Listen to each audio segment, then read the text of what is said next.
Yes, everyone. How's everyone doing? Another game coming up, another weekend, another chance for Leeds United to get closer to the Premier League. But before we talk about this game, we need to talk about one thing. It's this. Dan James is out. Who will come in? For me, I think it's got to be Gnonto. I've been impressed with him recently. Even the other day, I thought he showed some decent signs of attacking that counter, that transitional play, directness, power. And I think we need that. So for me, look, if Schmidt comes in, Ramazani comes in, I'm happy with any. They're all talented footballers who can all do certain jobs. But I want to see Gnonto play.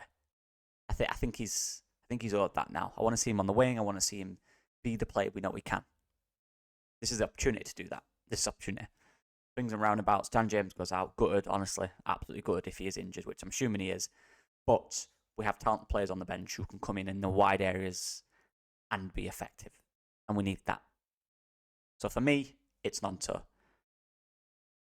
But then the opposition.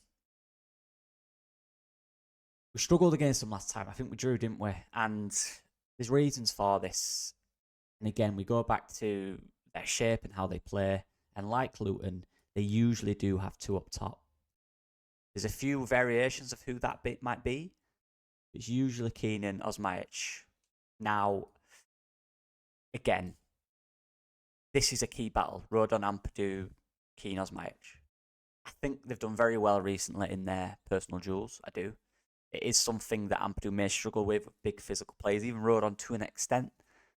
But we have to be ready for this one because what these guys will do is move. They will pop up. Look, there's two of them up top. They'll work well together. They'll make moves. They'll stretch the defence. They'll try and find these areas in behind. They'll try and find defeat. They'll be physical with back to goal, and then they'll try and get runners like Jensen and Brady behind the ball. That's what they'll do. That's kind of how they play. Two big physical players who will move and work the line a lot, but also players that work hard, find spaces, decent little touches, and we've got to be on it, and we've got to be aggressive.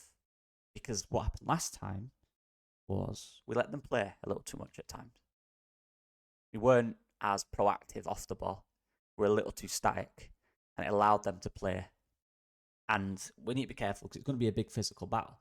They're going to put it on us. But also something that, a big word for me last time, I don't think he's playing Potts. But last time, their fullback galloped up this line. But not only that, he attacked the box. So this is something that's key as well. These areas here, on either side during crossing situations, they will look for that man. They'll have the strikers in the box, but they'll also attack with a fullback. Potts isn't playing, so that might be different. But even so, I'd still imagine they'll get more players into the box. And we've got to be on it.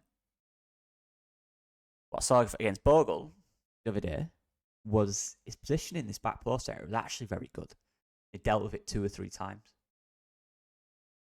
But this is going to be a different test. Because we saw last time this is a team who will do that consistently.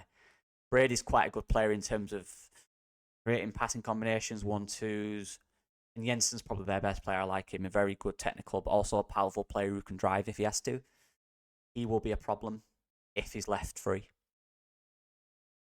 Communication's going to be big in this game. Look, we can beat these. And I actually think we might suit a more transitional game. Because if we go end to end, I do feel we have the firepower, the pace, and the power to deal with their defensive side of it. I think we're too quick for them.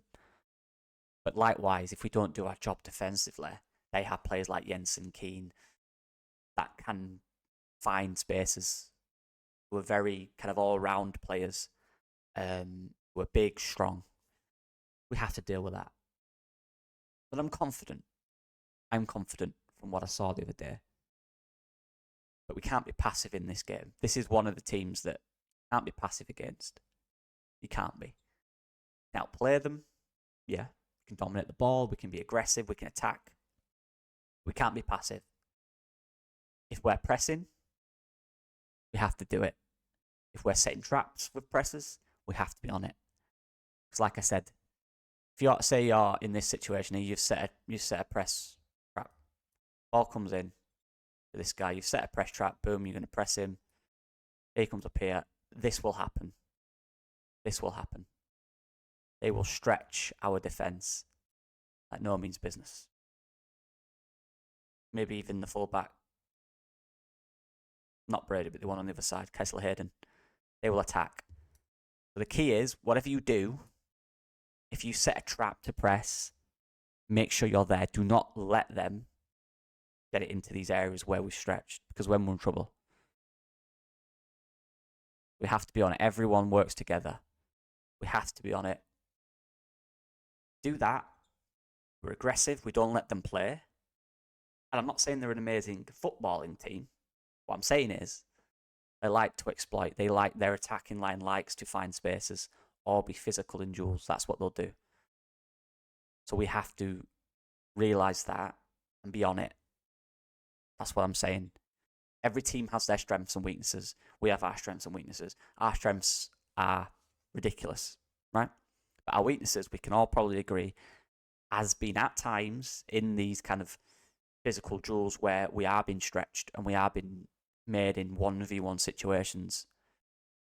And then with the runners from midfield and the opposition just getting ahead of ours, we have been exposed. So again, Tanaka, Gruev, who I'm assuming it would be, they're really important in these deeper spaces. We can't allow space here. Can we cut off service to Keane? Can we cut off service to Osmajic? Don't let Jensen play. Don't let him find spaces, because he will. He'll look for them, and he's a good player. I like him. These are the key things. And then, when the balls come into the box, as well as the two that'll be there, and probably a midfielder, this late fullback. Watch for this late fullback. Bogle, whoever that is, got to be on this late fullback. Those are the things we need to look out for me. There's probably more, but I've not watched them too much. Then going forward, like I said, I feel we can overpower them. I feel we're quicker, stronger, more skillful. I feel like we can. And we've got to do that now. Obviously, the conversation about Perot and Bamford, for me, I'm sticking with Perot for the fact that I think Bamford's role, what he's been doing, has been good because of when he's been coming on. I think he'd struggle to do a 90 still, just based on how long he's been out. Also, I don't want his kind of, what's the word? His emphasis on the game, his effect on the game to be nullified as the game goes down, as the game gets on longer. Because we needed Bamford in the last 20 minutes against Middlesbrough, didn't we? But if Bamford started, will he still have that impact in the last 20 minutes? I'm not sure. So then what do we do? You could bring Perot on, but Perot isn't that player. We need a Bamford. So for me, I'd stick with Perot. Hopefully he can get his goal. He's due one. And then in the last 30, 20 minutes, again, when you need the outlet, when you need that runner in behind, that's when I'd stick with Bamford. But hey, I'm not training. I don't see this. Maybe he's been flying. Maybe he's got 90 minutes in there. Let's see. But for me, it's still Perot. For me, Gnonto comes in. But again, if it's Ramazani or whoever, I'm fine with that. They're all really talented football players. I just think it'd be Gnonto just based on the minutes. And then the rest will be the same. I don't see any need for difference, but do those things. For me, those are the three things really that they can affect us with. We do them and the usuals. Get that crowd on our side. Get that crowd on your side. Don't be passive. Don't be passive. I don't think the crowd will allow too much of a passive performance where we're very deep. I don't think they'll like that. You've got to get them on your side, especially now in this promotion race with 5 games to go after this. Very important. This is, again, I'm talking about the individuals here. Solomon, Gnonto, beat your man 1v1. You know, be confident. Be expressive. Give the fans something to cheer about. In the middle, Gruev and Tanaka, win your duels. You know what I mean? Play them risky passes at times when it's on, not all the time. Do the things that have got us to this point. Make sure you do the things that nullify the opposition. That crowd going. Get them back, get them behind you. This is it now. It's not long to go. The game against Middlesbrough gave me a lot of confidence in this team showing fight and battle. But I think we need it in a different way against Preston. We need it in an aggressive way going forward. Off the ball, I thought we were so aggressive and we worked really hard. But everyone knows, with that defensive at Ellen Road, it'd be very nervy and be quite difficult. So let's be on the front foot. Yeah, let's do this. But yeah, let me know what you guys think. Legends, everyone here, and we're almost at the end now. Snuck up on it. It's snuck up, but we're almost there. Let's do this. See you guys in a bit. Bye-bye. Every time.